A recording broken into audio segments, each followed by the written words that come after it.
Nous sommes ici au premier étage d'Espace dans le 13e arrondissement de Paris. C'est aussi un espace de coworking et c'est ici que nous retrouvons maintenant Éric Forti, le président de la Cress Île-de-France. Bonjour Éric. Bonjour Frédéric. Merci d'avoir accepté cette invitation Éric. Alors je voudrais savoir d'abord pour commencer comment se porte l'économie sociale et solidaire après une année de crise. Écoutez, l'économie sociale et solidaire va sûrement rencontrer de grosses difficultés comme l'ensemble de l'économie, mais pas forcément cette année, puisque je dois dire que tous les dispositifs de soutien et de solidarité mis en place, quoi qu'il en coûte, ont joué leur rôle et une bonne partie de l'ESS a pu vraisemblablement supporter les premiers mois de cette crise. Donc là, vous parlez du premier confinement, les premiers mois? Les premiers mois et même jusqu'à la fin de l'année 2021 pour l'instant. La seule chose qu'on mesure, c'est quand même, pour la première fois depuis longtemps, une baisse assez significative du nombre d'emplois, en Île-de-France en tout cas, puisque l'ensemble de l'ESS affiche une baisse de 0,7%, ce qui historiquement n'a jamais été constaté. Parce que c'est plutôt un secteur d'activité qui crée des emplois habituellement. C'est une forme d'économie qui a beaucoup résisté aux différentes crises précédentes, et notamment sur le nombre d'emplois, nous étions toujours quasiment stagnants, voire même à la hausse dans certains des moments des crises précédentes, encore une fois. Mais là, pour le coup, quand on y regarde de plus près, les associations perdent des emplois, près de 1,5%, alors que les coopératives et les fondations sont en hausse. Vous voyez, donc c'est un peu intéressant à constater, c'est sûrement lié au modèle économique de ces entreprises qui ne sont pas structurées économiquement de la même manière. Et notamment dans le début de cette crise, il y a eu de gros soucis pour l'ensemble des associations de l'ESS qui constituent le gros de la troupe. C'est ça, c'est 90% des employeurs du secteur. 90% en Île-de-France des employeurs sont des associations. Et ces associations, j'allais dire, n'avaient pas le modèle économique correspondant aux dispositifs de soutien et notamment des prêts garantis par l'État. Ça, c'est quelque chose qui a longtemps fait discuter les dirigeants de l'ESS pour faire comprendre au gouvernement, mais surtout aux acteurs financiers comme les banques, qu'une association n'est pas essentiellement et structurellement marchande.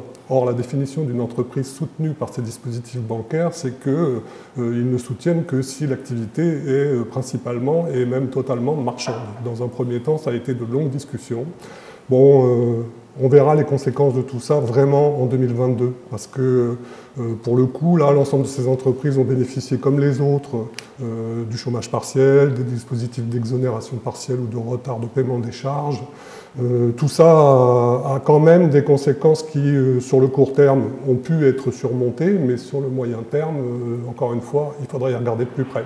Alors Éric, vous avez parlé d'une définition, d'une forme de définition de l'économie sociale et solidaire, et c'est vrai que si on se reporte à quelques années en arrière, la loi ESS de 2014 a cadré beaucoup de choses dans le milieu de l'économie sociale et solidaire, et elle a notamment mis en place une conférence régionale de l'économie sociale et solidaire dans chaque région française, dans les 13 grandes régions françaises aujourd'hui, qui normalement poussent les pouvoirs publics à travailler avec les acteurs de l'ESS et notamment les structures qui les représentent, comme les chambres régionales de l'ESS, dont vous faites partie avec la Cress Île-de-France.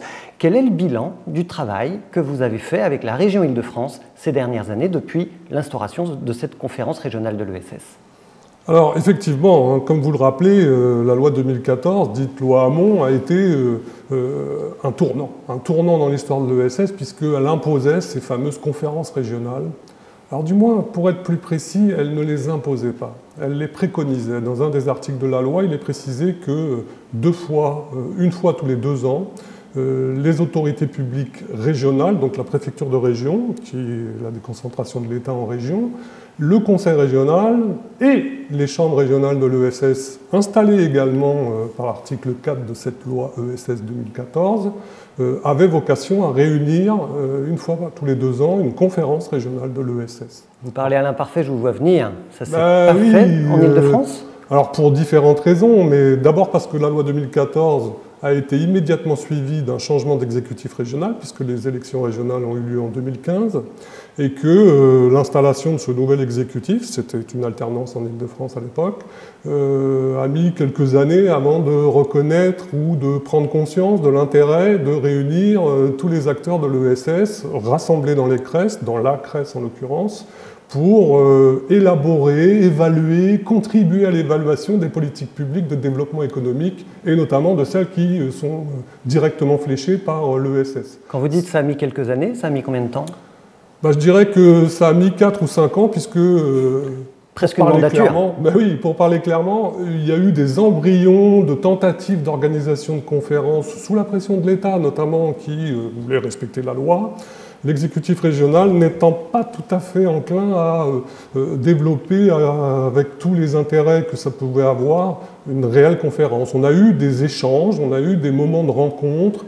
Ça s'est souvent terminé par des présentations de politiques publiques que l'exécutif régional avait mis en place pour les acteurs de l'ESS. Mais à proprement parler, on n'est pas rentré dans la co-construction et dans l'évaluation de ces politiques publiques. Nous, on imagine que les dirigeants de l'ESS, dans une réelle conférence, puissent être partie prenante dans l'interpellation des décideurs politiques et dans le développement de politiques publiques adaptées à leurs attentes et à leurs besoins. Voilà. Vous diriez, Éric, que vous n'avez pas avancé du tout, ou il y a quand même eu quelques petites avancées avec l'exécutif régional actuel? Pour être franc, il y a eu des tentatives, des pressions de part et d'autre pour que des conférences puissent se réunir comme c'est prévu tous les 2 ans. Mais ça s'est souvent traduit par des échanges, des présentations de politiques mises en place par l'exécutif régional, des décisions annoncées, présentées, rarement une concertation et une co-construction de dispositifs ou de politiques publiques fléchés et en tout cas adaptés à notre sens aux besoins et aux attentes des dirigeants de l'ESS. Donc on peut espérer que tout ça s'améliore, puisque au fil du temps, on peut dire quand même qu'il y a eu une reconnaissance accrue des principes de l'ESS et de ce que nous représentons au sein de la CRES par l'exécutif actuel. Alors dites-nous, Éric, aujourd'hui, quelles sont les attentes, quels sont les enjeux de ces élections régionales pour les acteurs de l'ESS? Il faut dire que, pour le coup, la crise a révélé un certain nombre de principes incontournables, admis par toutes les formations politiques en lice sur les différentes élections dans ce pays, et notamment sur les élections régionales. D'abord parce que cette crise a montré que nos modes de production et de consommation devaient évoluer. Pour l'environnement, pour la question sociale qui est prégnante, pour la lutte contre les injustices et les inégalités, pour faire valoir des principes de solidarité, tout le monde s'accorde à dire qu'aujourd'hui, l'économie dure, l'économie classique, telle qu'on l'appelle parfois, n'est peut-être pas une réponse résiliente par rapport à toutes les crises qui vont s'annoncer. Donc voilà comment les acteurs de l'ESS, paradoxalement, sont partie prenante de propositions pour sortir de cette crise, pour éviter qu'on en sorte par à coup et qu'on s'inscrive dans une sortie de crise durable et linéaire. Et là, nous attendons particulièrement d'un exécutif régional qui, en plus, depuis la loi 2015, la loi NOTRe, a une compétence quasi exclusive sur le développement économique. Donc nous faisons partie, nous sommes partie prenante du développement économique, nous attendons que l'exécutif régional précise ses engagements, ses idées programmatiques sur le développement d'une forme d'économie comme l'ESS. On attend même qu'il y ait un vice-président ou une vice-présidente déléguée à l'ESS. Ça fait partie de nos demandes et de nos attentes, et c'est pour ça que nous nous impliquons pleinement dans la préparation de ces élections régionales. Et quelles sont vos attentes à vous, Éric Forti, ou celles de la CRES Île-de-France, la Chambre régionale de l'ESS en Île-de-France, vis-à-vis des candidats qui vont nous rejoindre ici tout à l'heure? Ils seront 5. On voudrait bien mesurer leur degré de reconnaissance de l'appartenance au monde économique des acteurs de l'ESS que nous sommes. Vous voyez, il y a depuis des années, et encore maintenant, dans une partie de la classe politique, des considérations qui minimisent le rôle de développement économique et social qu'ont les associations, par exemple. Comme je le disais tout à l'heure, c'est parce que ces associations ne sont pas des entreprises au sens des normes européennes du terme. Or ça, il est question, en tout cas pour nous, qu'on interpelle les candidats là-dessus pour leur rappeler que l'ESS, en Île-de-France, c'est plus de 450 000 emplois, que c'est près de 30 000 entreprises, et que derrière tout ça, il y a des citoyens, des habitants d'Île-de-France qui s'organisent et qui participent à produire ensemble des réponses, parfois sociales, mais pas tout le temps, dont ils ont besoin, et pas de produire des réponses pour s'enrichir ou dans une logique lucrative qui est tout à fait entendable, mais qui ne correspond pas au modèle et aux normes de l'ESS. Donc on va être très intéressés, nous, acteurs de l'ESS à la CRES, à interpeller les candidats pour savoir dans quel degré ils insèrent l'ESS dans ces logiques de développement économique territorial. Alors l'économie sociale et solidaire, effectivement, c'est aussi une autre façon de prendre les décisions économiques dans les entreprises, mais pas seulement, c'est une autre façon d'aborder la démocratie. Et l'institution qui chapeaute aujourd'hui l'ensemble des structures de l'économie sociale et solidaire en France, ESS France, vient d'impulser une dynamique qui s'appelle la République de l'ESS. Est-ce que vous pouvez nous en parler ?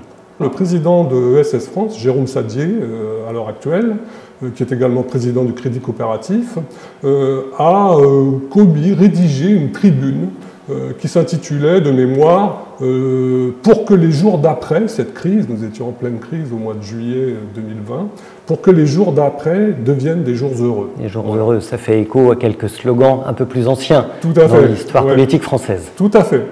Et ces fameux jours d'après, pour qu'ils deviennent des jours heureux, nécessitaient que les acteurs de l'ESS expliquent, racontent ce qu'est l'ESS, bref, abordent la question du récit de l'ESS dans l'avenir de la République et donc du pays. Il faut dire que l'ESS est génétiquement une forme d'économie qui impose un dialogue avec les représentants, les élus de la République, ce que nous ferons tout à l'heure d'ailleurs, parce que c'est une économie qui a vocation à construire une société, à participer de la construction d'une société. C'est pour ça qu'on dit aussi que l'ESS est une économie démocratique. Et alors comment est-ce qu'on va construire ensemble cette société ? C'est tout le principe qui va se mettre en place petit à petit au sein de ESS France. Donc on a constitué un collectif d'animation de la République de l'ESS. Déjà on s'est mis d'accord pour retenir ce terme-là, la République de l'ESS, c'est ce que nous allons construire jusqu'en 2022 et après. C'est pas très clair comme concept pour le grand public, hein, la République de l'ESS. C'est pour ça qu'il faut l'expliquer. Alors c'est quoi ? C'est ici et là, dans un premier temps, ce qu'on a appelé le Tour de France des Agora de la République de l'ESS. Métaphore Agora-République, je ne reviens pas là-dessus. Les CRES ont vocation, dans leur territoire régional, d'ici la fin de l'été 2021, à organiser des événements de toute nature qui vont réciter ce qu'est l'ESS, interpeller les habitants, mais également les élus de la République et engager des processus de réflexion et d'anticipation sur ce qui pourrait devenir une république de l'ESS, ou en tout cas une république qui à terme reconnaît l'ESS et s'appuie sur l'ESS et ses dynamiques pour bâtir son avenir avec les habitants. Et en discuter, diffuser la bonne parole, c'est ce qu'on fait à partir d'aujourd'hui, ici avec vous. Merci beaucoup. La République de l'ESS est lancée, on peut le dire. Merci beaucoup Éric Forti d'avoir accepté notre invitation.